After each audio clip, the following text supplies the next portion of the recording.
अस्सलाम वालेकुम। पहली बार आपके दयारे मोहब्बत में हाजिर हुआ। माइक का वॉल्यूम थोड़ा बेहतर कर दें। सुबह से 7 रैलियां करने के बाद आज 8वीं रैली के लिए आपके बीच में हाजिर हुआ हूं। मेरी आंखों के सामने बड़ी तादाद में मौजूद नौजवान साथियों, बुजुर्गों और तकरीबन उतनी ही तादाद में मौजूद मेरी माएं बहनें जो इधर बाईं साइड बैठी हैं, उधर जो छतों पर है, मैं सबका खैर मकदम भी करता हूं, सबका शुक्रिया भी अदा करता हूं और इरफान आलम को इस बात की मुबारकबाद भी देता हूं। इधर जो लोग खड़े हैं वो बैठ जाए, जहां है वहीं बैठ जाए ताकि पीछे वालों को दिखाई पड़े। आप लोग बैठ जाओ। आपके चहेते प्रत्याशी इरफान, आप इधर आओ। आपके नहीं ठीक है, आप इधर तो खड़े रह रहे।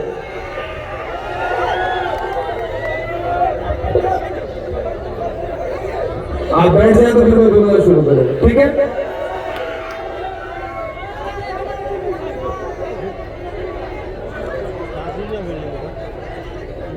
मेरे भाई भी नहीं मिलेगा।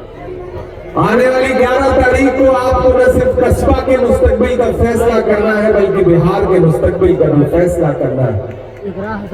ये चुनाव सिर्फ एक विधानसभा का और सिर्फ एक एमएलए चुनने का चुनाव नहीं है। आने वाली 11 तारीख को आप जब ईवीएम की कतारों में खड़े होंगे बूथ पर, तो आपको ये सोच के भी जाना है कि आप सिर्फ एमएलए चुनने के लिए हाथ छाप का बटन दबाने नहीं जा रहे, बल्कि बिहार का मुख्यमंत्री चुनने के लिए हाथ छाप का बटन दबाने जा रहे हैं। मैं पूरे बिहार के अलग अलग हिस्सों से होता हुआ यहां पहुंचा हूं। हम सायादार पेड़ जमाने के काम आए और सूखने लगे तो जलाने के काम आए। कच्चा समझ के बेच न देना मकान को, शायद कभी ये सर को छुपाने के काम आए। इरफान आलम को कांग्रेस पार्टी ने अपना प्रत्याशी बना करके आपके बीच में भेजा और कल वीडियो आपने देखा होगा कि जब राहुल गांधी जी कस्बा में जनसभा करने आए और उन्होंने पहली बार मैंने राहुल गांधी की किसी जनसभा में देखा कि उन्होंने कैंडिडेट से कहा कि तुम बोलो, और इरफान जब बोल रहे थे और इरफान के रूंधे हुए गले को देख करके, इनके जज्बात देख करके राहुल गांधी ने माइक लेकर के कहा कि आप पोस्टमैन के बेटे हो और अब आप एमएलए बनने जा रहे हो। तो राहुल जी ने यूं ही नहीं कह दिया है, राहुल गांधी जी ने ऐसे ही इरफान आलम को नहीं कह दिया है। राहुल गांधी जी के पास पूरा सर्वे है, उनको पता है कि इरफान आलम बड़े वोटों के अंतर से चुनाव जीतने जा रहे हैं। एक बात आपको बता दूं, मेरी माओ बहनों, नौजवान साथियों, मैं बिहार के अलग अलग हिस्सों से होता हुआ यहां पहुंचा हूं।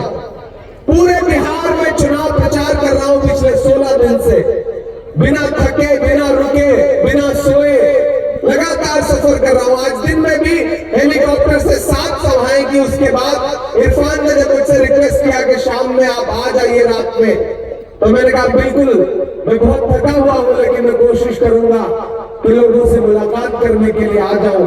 तो मैं पूरे बिहार के अलग अलग हिस्सों से आया हूं, चाहे वो कछवाड़ा हो, चाहे वो बिहार शरीफ हो, चाहे फुलवारी शरीफ हो, चाहे नालंदा हो, चाहे बगहा हो, चाहे ढाका हो, चाहे चनपटिया हो, चाहे बेतिया हो, चाहे विक्रम हो, चाहे बरबीघा हो, चाहे पूर्णिया का धमदाहा हो या किशनगंज हो, ठाकुरगंज हो, बहादुरगंज हो, मैं पूरे बिहार के अलग अलग विधानसभाओं में प्रचार करता यहाँ पहुंचा हूँ। और जो माहौल मैंने देखा है उसकी बुनियाद पर कह सकता हूँ कि आने वाली 11 तारीख को अगर आपने इरफान को जिता दिया तो फिर बिहार में महागठबंधन की सरकार बनने से कोई ताकत नहीं रोक सकती है।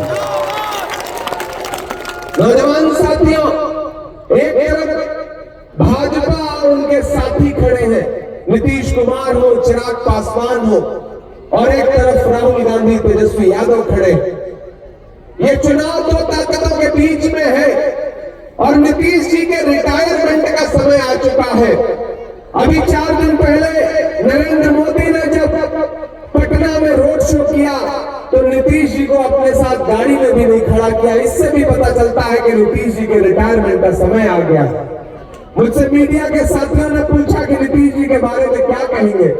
मैंने कहा मैं तो जब से बिहार आया हूं भोजपुरी का एक गाना सुन रहा हूं कि छन छन बदले तोड़े मिजाज रजू, दगाबाज रजू, थोड़े धोखेबाज रजू। तो मैंने कहा इससे पता चलता है कि ये गाना उन्हीं के लिए लिखा गया है और अब नीतीश जी के जाने का वक्त भी आ गया है। मेरे भाई इरफान आपके बीच के हैं, पार्टी ने इन्हें मौका दिया है और ऐसे में ये जो बच्चे इस तरफ बैठे हैं जिंदा दिल, ये कस्बा के लोग हैं। इस जगह का नाम क्या है? भरेली कमलपुर। तो बड़े जिंदा दिल बच्चे भी हैं, यहाँ नौजवान साथी हैं, माएं बहने हैं। 2-3 चीजें आपसे बताना चाहता हूं खुसूसी तौर पर कि अगर महागठबंधन की सरकार बनती है तो हमारी पार्टी ने, महागठबंधन ने ऐलान किया है कि 14 नवंबर को सरकार बनेगी और 2 महीने के अंदर यानी कि 14 जनवरी से पहले हर खवातीन के अकाउंट में, हर महिला के अकाउंट में एक साथ 30,000 रुपया देने का काम करेगी सरकार। इतना 3,000 नहीं, 30,000 एक साथ। सोचिए यहां जितनी माएं बहने बैठी हैं, एक झटके में मालामाल हो जाएंगे आप लोग। 30,000 रुपया एक साथ। इधर इरफान विधायक बनेंगे, उधर महागठबंधन की सरकार बनेगी और 2 महीने के अंदर मां बहनों के अकाउंट में माई बहन मान योजना के तहत 30,000 रुपए आएंगे। नौजवान साथी बैठे हैं, सरकार बनेगी तो पार्टी ने ऐलान किया है, महागठबंधन ने ऐलान किया है कि बिहार के हर परिवार के एक नौजवान को सरकारी नौकरी देने का काम किया जाएगा।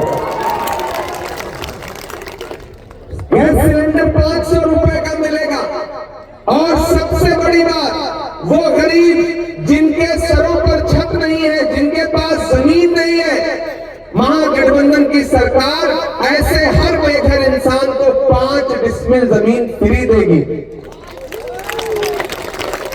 और सबसे आखिर में सबसे बड़ा ऐलान कि आप इलाज कराने के लिए अस्पताल भटकते हैं, चाहे वो जिला अस्पताल हो या कोई बड़ी बीमारी हो गई तो पटना और दिल्ली जाना पड़ता है।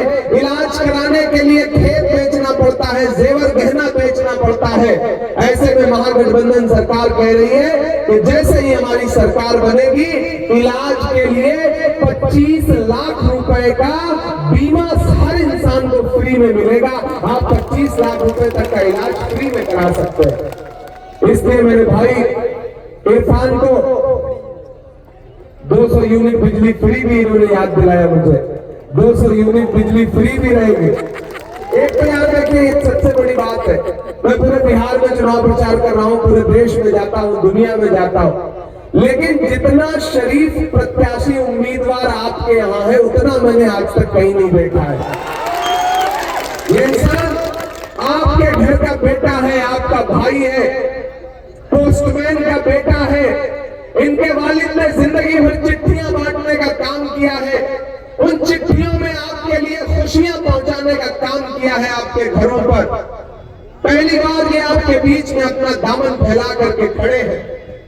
आपने इससे पहले बहुत लोगों को मौका दिया, हमारे बुजुर्गों को कई बार मौका दिया, लेकिन अब इस नौजवान खून को मौका देने का वक्त आ गया है। जिस ओर जवानी चलती है उस ओर जमाना चलता है।